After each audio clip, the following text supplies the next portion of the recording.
Guys, എല്ലാവരും safe ആയിട്ടിരിക്കുക. ഇന്ത്യയിൽ ഒരു വേഴ്സ്റ്റ് സിറ്റുവേഷൻ നടന്നുകൊണ്ടിരിക്കുകയാണ്.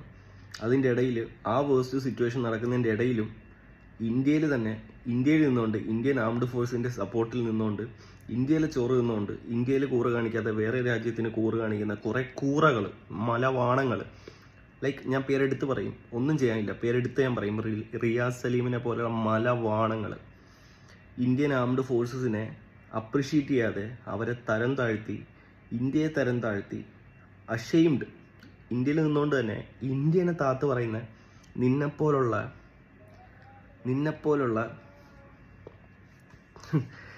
എനിക്ക് പറയാൻ വാക്കില്ല. സത്യം പറഞ്ഞാൽ നമ്മുടെ രാജ്യത്ത് വന്ന് നമ്മളുടെ രാജ്യത്ത് 25 പേരെയും ഒരു നേപ്പാളിനെയും കൊന്ന ഭീകരവാദികളിലെ അവർ മരിച്ചപ്പോൾ നിൻ്റെ ഈ പോസ്റ്റും സ്റ്റോറി ഒന്നും ഞാൻ കണ്ടില്ല. അല്ല, ഈ സപ്പോർട്ട് ചെയ്യുന്ന, ഈ കമൻറ്റ് ബോക്സിൽ വന്ന് സപ്പോർട്ട് ചെയ്യുന്ന കുറേ പേരുടെ ഒന്ന് സ്റ്റോറിയും ഞാൻ കണ്ടില്ല.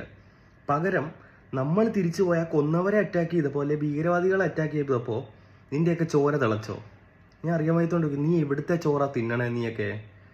ഞാൻ അറിയാൻ വയ്യാത്തോണ്ട് ചോദിക്കും. അപ്പോൾ അവരെ മരിച്ചവരുടെ വീട്ടുകാർക്ക് മാത്രമേ അതിൻ്റെ വിഷമം അറിയത്തുള്ളൂ. കാരണം ഇന്ത്യയിൽ ഒരാൾ മരിച്ചു, ഭീകരാക്രമണത്തിൽ മരിച്ചെന്ന് പറഞ്ഞപ്പോൾ എനിക്ക് കൊണ്ടു. കാരണം ഞാൻ ഒരു ഇന്ത്യക്കാരനാണ്, ഞാൻ ഇന്ത്യയെ സ്നേഹിക്കുന്ന, എൻ്റെ രാജ്യത്തെ സ്നേഹിക്കുന്ന ഒരാളാണ് ഞാൻ. അതേപോലെ തന്നെ സ്വന്തം നാടും വീടും വീട്ടുകാരെയും വിട്ടിട്ട് നമുക്ക് വേണ്ടി കാവൽ നിൽക്കുന്ന പട്ടാളക്കാരാണ് അതിൻ്റെ ചുറ്റിനും പോയി അറ്റാക്ക് ചെയ്ത് തിരിച്ചു വന്നത്. അവരെ അപ്രിഷ്യേറ്റ് ചെയ്യാതെ നിൻ്റെയൊക്കെ തന്തയില്ലായ്മ മാത്രം കമൻറ്റ് ബോക്സിൽ നിൻ്റെയൊക്കെ വീഡിയോയും സ്റ്റോറി ആയിട്ട് ഇടുമ്പോൾ ഇവിടുത്തെ ചോറ് നിന്നിട്ട് ഇവിടുത്തെ കൂറ് കാണിക്കണം നായ്ക്കളെ, അല്ലാതെ കൊണച്ച കൂറല്ല കാണിക്കണ്ടേ.